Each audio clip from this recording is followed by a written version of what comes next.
municipal building of Maple Hollow had stood at the heart of town for nearly 100 years. It was a proud, crumbling relic of another era, its sandstone facade weathered by endless Midwest storms, its tall clock tower leaning just slightly, as if tired from holding its head up against the sky. Most of the building had been abandoned decades ago when the new Civic Center opened across town. Now, only the tax office and the zoning department clung stubbornly to its lower floors, and even they spoke in whispers as though fearful of disturbing something deeper within its bones. There was one room in particular everyone avoided. Room 304. No windows, no lights. Just a heavy oak door with a tarnished brass handle and a small plaque above it that simply read, "Quiet Room." No one ever explained the name. It wasn't on any of the building's current floor plans. New employees were never told about it. Old employees pretended it didn't exist. It wasn't until Mr. James Eddington, a history teacher at Maple Hollow High, suffered his accident that room 304 stirred again. James had been a fixture of the town for over 30 years. A thin, balding man with a voice like sandpaper and a passion for local trivia no one else cared to remember. He loved Maple Hollow's past more than most loved its present.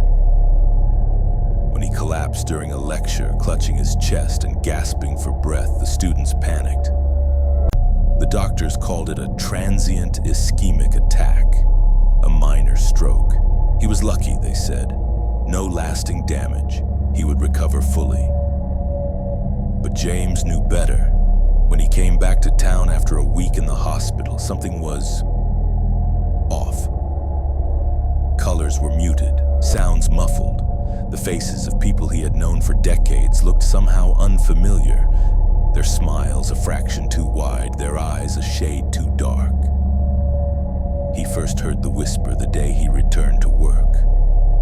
At first he thought it was a trick of the old building, a draft in the pipes maybe, or a mouse in the walls. But the whisper grew clearer, sharper each time he passed the second floor landing. Come back. At night in his empty classroom, when he stayed late grading papers, he would hear the whispers again. Always faint, always beckoning, and always from the floor above. James tried to ignore it. He had suffered a medical event after all. Hallucinations weren't uncommon in recovery, the doctors had said. But when he mentioned the voice to Mr. Carrington from zoning, the older man paled. His hands, always steady, trembled as he gathered his papers. "You didn't hear anything," Carrington muttered. "You shouldn't have. You should stay out of there." "Out of where?" Carrington shook his head, muttering under his breath as he left. James caught only 2 words before the door shut. Quiet room. Curiosity, like a disease, crept into James's mind. He stayed after hours the next Friday under the pretense of reorganizing the school supply closet. At 7 p.m., when the building was officially closed and the hallways grew silent, he climbed the old marble stairs to the 3rd floor. The halls were dusty, forgotten. Faded signs pointed to departments that no longer existed. Records, maps, deeds. Fluorescent lights flickered weakly overhead. At the end of the hallway, past a toppled filing cabinet and a door with a broken hinge, he saw it. Room 304. The door stood slightly ajar. The plaque, ancient and cracked, still read, "Quiet Room." James's heart pounded. The whispering had stopped. In the silence, he thought he heard something else. A faint scraping like fingernails brushing lightly against wood.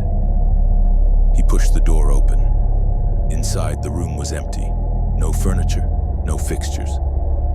Just 4 bare walls and a sagging ceiling. The air was thick, heavy, as if the room were underwater. At the center of the floor, etched into the wood, was a symbol. A circle with intersecting lines, not unlike a compass, but with too many spokes. James stepped inside. The The door swung shut behind him with a soft click. The lights overhead flickered once, then died. Total darkness. James froze. His breath sounded deafeningly loud in the stillness. Then the whispers returned. Not outside, inside the room, inside his head. They spoke in a language he didn't know but somehow understood.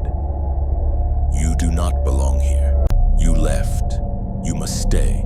Trade. Balance. Home. James stumbled backward, reaching for the door handle. It wasn't there. His hands met only the rough grain of the wall. The room seemed to expand around him, growing larger, swallowing him in its cold embrace. And then the coldness shifted, no longer ambient but alive. Something moved in the dark, not footsteps, breathing, close. So close he could feel it stirring the hairs on his arms. He turned, but there was nothing. Only the feeling of being observed by 1,000 unseen eyes. And in the darkness, a new whisper formed.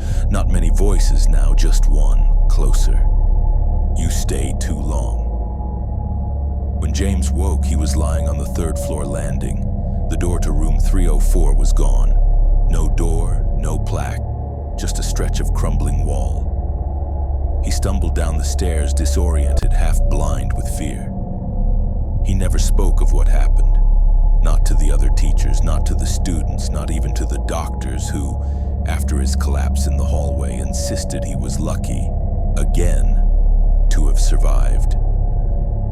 But James knew better. He wasn't lucky. He wasn't even sure he was James anymore. In the following weeks, subtle changes gnawed at him. His handwriting was different, sharper, more angular. His memories blurred at the edges. Familiar places felt foreign. His reflection in the mirror seemed a half-beat behind him. The students whispered behind his back.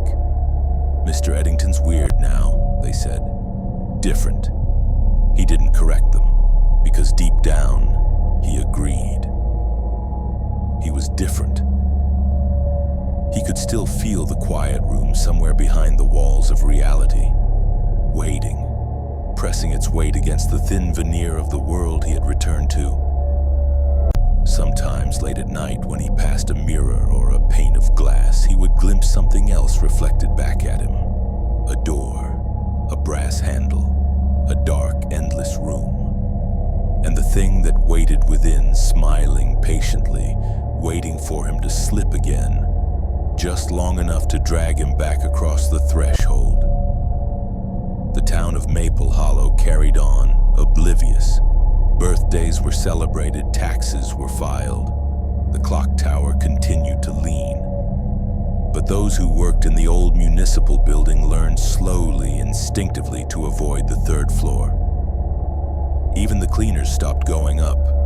They said the bulbs burned out too quickly. Said they heard strange sounds. The scrape of chairs on old wood, though there were no chairs left to scrape. Sometimes when the wind blew right, you could hear the old door creak open, even though it wasn't there anymore. Sometimes late at night, shadows crossed the second-floor windows. Tall, thin, wrong. Eventually, the old building stood abandoned, boarded up by order of the town council. They said it was for safety reasons. Unstable foundation, structural decay. But everyone in Maple Hollow knew better. They just didn't talk about it. You didn't say the words out loud. You didn't invite its attention. You certainly didn't go looking for it, because once you opened the door, even once, the quiet room never forgot you. It waited, patient, hungry, inevitable.